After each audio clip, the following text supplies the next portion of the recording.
Ray Ratto joining us here on the Rich Eisen Show. Let's do this. Let's co-produce that, Ray. What do you think? You're not well. You're just not well at all. Let's review here. Mm-hmm. Zaza Pachulia preceded by math. That's the lead-in I get. Yeah, I'm one of your favorites. Hell yes, I am. You are. Yes, math is always great. So let me ask you. Oh, yeah. That's why people are flocking to algebra class. They are. They are. Absolutely. X plus Y equals Ray. That's my algebra. So, hey, let me ask you this, Ray. People are saying that the Warriors are the best team ever in the NBA and have the ability, or at least to seal that deal over the next 3 games. Is this Warriors team, should, let's say they sweep the Cavs, the best team in Bay Area history? Let me throw that one out at you. The only team I think that would rival it, unless you want to go back to the Bill Russell championships at USF, which almost predates me, is the 84 49er team that went 18-1. I would think if they run the table, you'd have to have a hell of an argument to top it. But if this goes 6, maybe not. And that's why questions like this always irritate the hell out of me.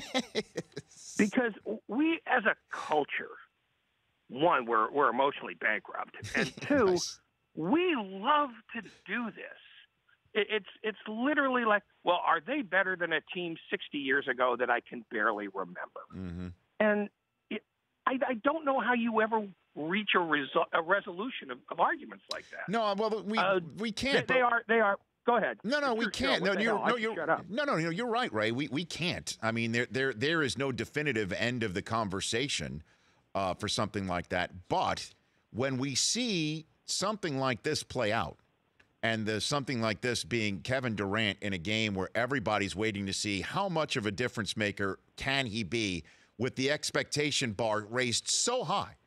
And in my opinion, him not only reach that bar, but leap over it, exceed it, even, having moments with Rihanna while doing it, to me, leaves us with nowhere else to go except that type of conversation. Well, first of all, what's the Rihanna metric we're looking for here? and secondly, it's like legacy questions in general. Let's talk about the eternal greatness of a team, even though they haven't quite yet done what it is we assume they're going to do, even though a year ago we were saying all the same things, and they came out in Game 3 and lost by 30. See, that's the thing that just makes my head itch. Is that nobody remembers a year ago.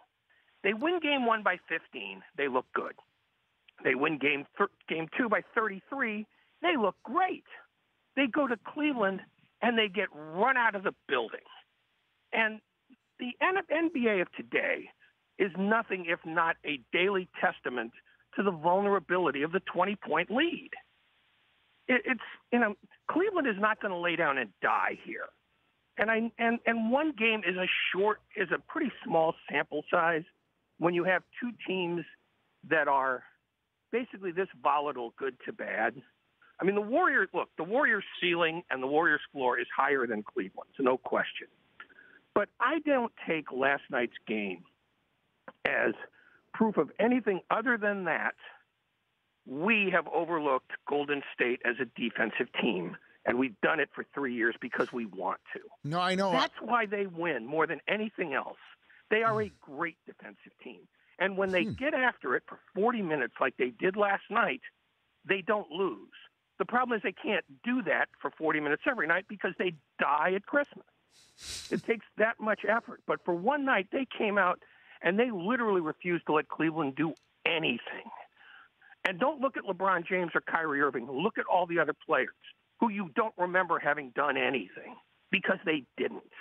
That's the most amazing thing to me about last night is that LeBron got his, Kyrie Irving got his, and everybody else was invisible. Ray, That's why I think the Warriors won last night. right, and that's why Ray Ratto of NBC Sports Bay Area joins me here. That's why it's tough to see the downfall in a Game 3 in this series, and similar to last year. But as you pointed out, it is a game-to-game situation. That said, that if we want to go back, and this is another fun thing that I'm sure makes your head explode, but I'll do it anyway, to find the last time, over time, that the Warriors have lost 4 games. You'd have to take our current date and go all the way back to March 8th, when 8th, 10th, and 11th, they lost 3 in a row, and then they lost 1 on April 10th. So the question is, how are the Cavs going to come up with 4 wins over the next 6 games? Well, I don't know that they will, because I think ultimately the Warriors are deeper and better at more things than Cleveland is. But I cannot envision a series in which Kyle Korver is useless like he was last night. I cannot envision a series in which Tristan Thompson gets 3 offensive rebounds and literally does nothing else. I mean, Cleveland is better than that. They are. Now, do I think they're good enough to win 4 times? No, I don't. I think LeBron James is going to end up playing 45 minutes a game, and he's going to be exhausted at the end. But I'm not, I saw this last year. I saw it the year before when they went up 2-1 on the Warriors. The Warriors, as great as they are, they're not invulnerable. They have off nights. And unless Cleveland is the biggest lie ever told, they're going to get back in this series, at least at some point, where they're going to play one game that the Warriors don't have an answer for. And if the Warriors can sweep them like they did last night, then yeah, they are the best team in Bay Area history and one of the 2 or 3 best teams in NBA history. But they haven't done it yet. And that's the only thing that I caution everybody about, is that the last thing you saw is not always the truest thing. And if you think about Game 3, you couldn't have found 5 people in America who thought Cleveland would win Game 3. And they not only won it, they won it. They lapped them. Yeah, they cruised. So they did. That happened last year. And in fairness, I've had 3 cups of coffee. You got to think about this too, Ray, that with what's going on with the Warriors now, and they're going to eventually have a new facility across the bay, and what's going on with the Raiders now, and they're going to have a new facility in Nevada, that we might be seeing the final great heyday of Oakland sports. Is that fair to say right now? Certainly possible. I mean, look, when the Warriors go to San Francisco, they're going to be leaving a lot of the ambience behind, because that stuff doesn't transfer over, even though the new gym is only like 6 miles away from the old gym as the crow flies. Mm-hmm. It's a different vibe. And when the Raiders go to Vegas, it's going to be a different vibe again. It's the fact that owners now don't consider that important or monetizable. So you're going to see more teams move, because owners now are looking for real estate deals. That's what the Warrior deal is. That's what the Raider deal is. It's the nature of sports that it's now shifting more and more heavily toward owners than ever before, because owners have egos too, and they want to win the business deal because that's what they know. And the smartest owners concentrate on the business, but when they want their business done, it gets done.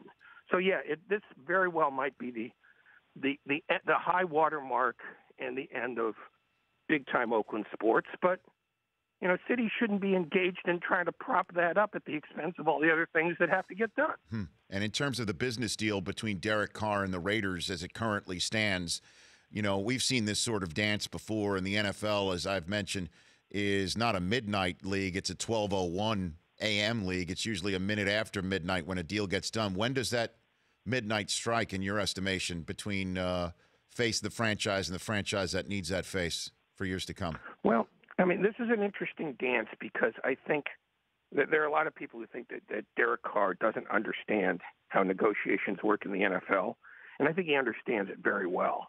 What he understands more than anything else is that leverage for a football player is very fleeting. And if he got injured last year, so if he goes into the regular season without a new drop-dead phenomenal deal, you know, he's one late shot to the knee away from never having leverage again.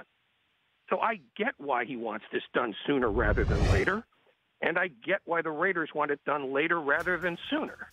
The question is whether Reggie McKenzie is willing to roll that dice and risk either alienating his quarterback or having him get hurt again and them being crappy. And to me, there are so few quarterbacks that you want. I'd be willing to overpay for him. I mean, people have said, well, you know, he wants the Andrew Luck deal, and he's not Andrew Luck. I don't think that's the issue. The issue is there are very few quarterbacks worth hanging a franchise on. Carr is in position to be one of them. Now, do you want to look ahead and roll the dice that way, or do you want to sit back and say, you got to prove it to me? And if you wait that long and he doesn't turn out, you've got no quarterback. You've got what the 49ers have. You've got what Seattle would have if Russell Wilson went down. It's a hell of a risk for the Raiders to run, and I think if you're going to have to overpay for somebody, you overpay for a quarterback. So do they do it? What do you think? What's your thoughts? I think they do it. I mean, I think they do it through clenched teeth. I think they do it feeling like, he got the better of us. We got to figure out a way to screw him on the next deal. But like I said, quarterbacks are a very small commodity in a very big market. And if you don't have one of them, you spend an awful lot more money trying to find one than you do paying the one you've got that you think can be that guy. Ray, I'll have my people call yours to hook up the co-production of World's Clumsiest Warlock. Who are your people? Who do I send my people in the direction of? Let's see. Well, my dog, but he only takes calls 2 to 4. And my wife, but she says, it's for you. I don't want to deal with it. Okay. Popovich, it's not that guy? I don't send it to Popovich? No, because he's not really a warlock. He's more sort of a provocateur. But, I mean, look, Pachulia gets to be a warlock in large part because he has one of the great 5 o'clock shadows ever. In fact, he doesn't have a 5 o'clock shadow. He's got a solar eclipse. I mean, he shaves, and 5 minutes later, he desperately needs a shave. It's a 5-minute shadow. Oh, God. It's just, he grows hair like dogs do. Take care, Raymond. I don't think that's really good for either of us, quite frankly. That's Ray Ratto, at Ratto NBCS. The Rich Eisen Show, weekdays at noon Eastern on radio stations across the country and audience. If you like that video, be sure to download our app, and I'll be sure to move Week 6 games to Saturday for that wedding you have to go to.